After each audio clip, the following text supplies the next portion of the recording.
Immediately your mindset goes to one place. How does that change affect? Hi, my name's Devon. Today I own several multi-million-dollar companies. We started with $5,000 in a credit card. I don't know the easy way. I only know the hard way.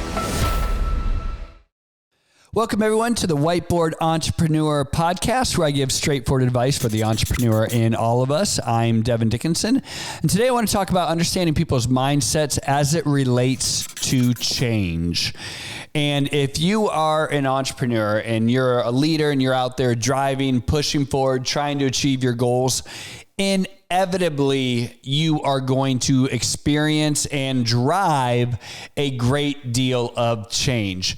My friend Jess and I were just talking about, that books are written on this. We're taught as an entrepreneur never to be afraid of change, always to be driving forward and understanding that it might be in the 11th hour and it might be after the fourth bad decision, you finally make the fifth right decision, and not to be afraid of that, but to be pressing forward and to be changing, driving, and to not be afraid of that. And that's what your organization should look like if it's growing and thriving. And especially in the entrepreneurial phase, right? Because just by the definition of entrepreneurial, it means it's young, it's growing, it's driven, and it has that growth component to it. But in order to grow, you're going to make changes, you're going to make mistakes, and you're going to have to bob and weave. And I encourage you to do this, and books will teach you this, but what they don't teach you is how it affects your people. And so I've learned this kind of through the school of hard knocks, because I made a lot of mistakes along the way. If you knew me and you ever worked for one of my companies that I own, one of the predominating factors in our company is that in our interviews, we're like, hey, you have to be comfortable with change. You have to be comfortable with change. If you talk to any of our people, they're like, oh, wow, we change a lot around here. Is that a strength? They'd say, yes, it's our greatest strength. They would also say it's our greatest weakness, right? And I could never understand that paradox of like, how is your greatest strength also your greatest weakness? How is it the fact that as an entrepreneurial company, why aren't people getting excited that we embrace change? Why aren't all of our people like so thrilled that we're like on the cutting edge and not afraid to make mistakes? Isn't that what everyone wants, right? Isn't that what everyone says that they want to be part of? A fast growing, exciting company that's exciting every day that they come in, and it's never the same thing. Well, when you interview people and you talk to people and they dream about what the company that they want to work at, they think that and they say that and they believe that. But what happens is, as when you're not the person that actually gets to make the change, you immediately, your mindset goes to one place. How does that change affect me? And that's what I was missing as a leader. So when people said, hey, our greatest strength as a company is that we change, but the greatest weakness as a company is also that we change, what I realized was the weakness wasn't that we were changing. The weakness was that we weren't effectively communicating to all of our people that were being impacted by the change, how that change was going to affect them. So my HR manager really is the person who taught me this. He sat me down one time and he said, Devon, I love you. I respect you. I think we are doing some amazing things here at the company, but I need to talk to you about something. And that's our change. And, immediately I kind of, crossed my arms and was kind of like, no, this is, so we change. We're blah, blah, blah. He's like, no. You're not hearing me right. He goes, we should be changing. I love the fact that we're changing. He goes, and as your job as the leader of this company is to drive change and to find areas of improvement and to take chances. And he says, I don't want to stifle that. He goes, but you have to realize, Devon, that you're killing our people with change. And he said, it's not that they can't take the change. It's that you drive it and push it so fast and so hard that you don't take the time to go back to the people that are being impacted and explain to them how the change is going to impact them.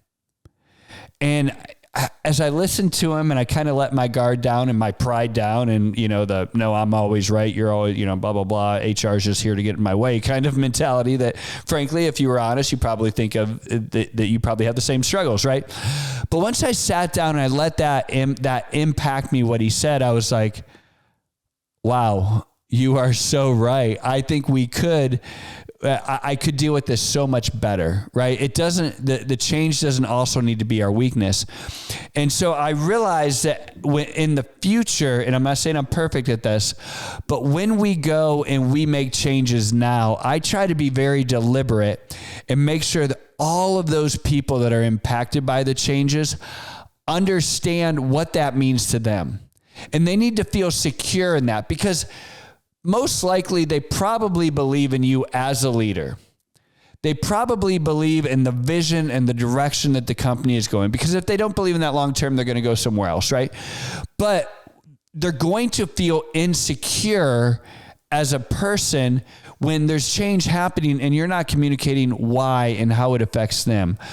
Once they find out why and how it affects them, then all of a sudden they're like, wow, this change is a good thing. It's not just good for the company, but it's good for me. It's like, I'm still going to do my 8 hours or 10 hours or however many hours of work that I do every single day.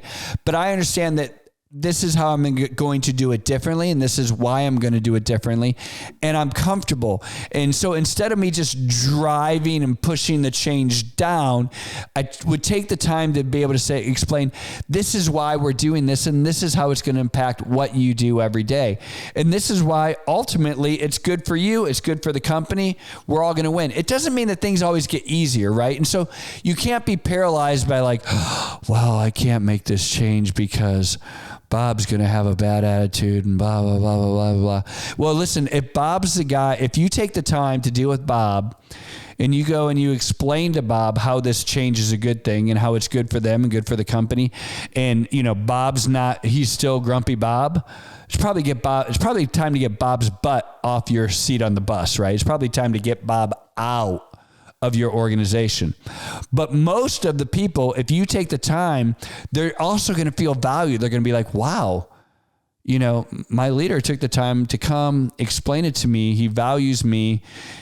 She values me. And, they believe in me enough to take the time to really explain it rather than just shove something down my throat. And then you'll also get two-way feedback. And there's just so many good things here with the communication tree and that's growing and developing within your organization. And so instead of just being the top down driving, these changes down, it's still your job to drive them. You can't be paralyzed, but you take that one extra step to be able to go and explain to them, how does it affect me? And listen, this is not only true in business, this is true in our lives with our children.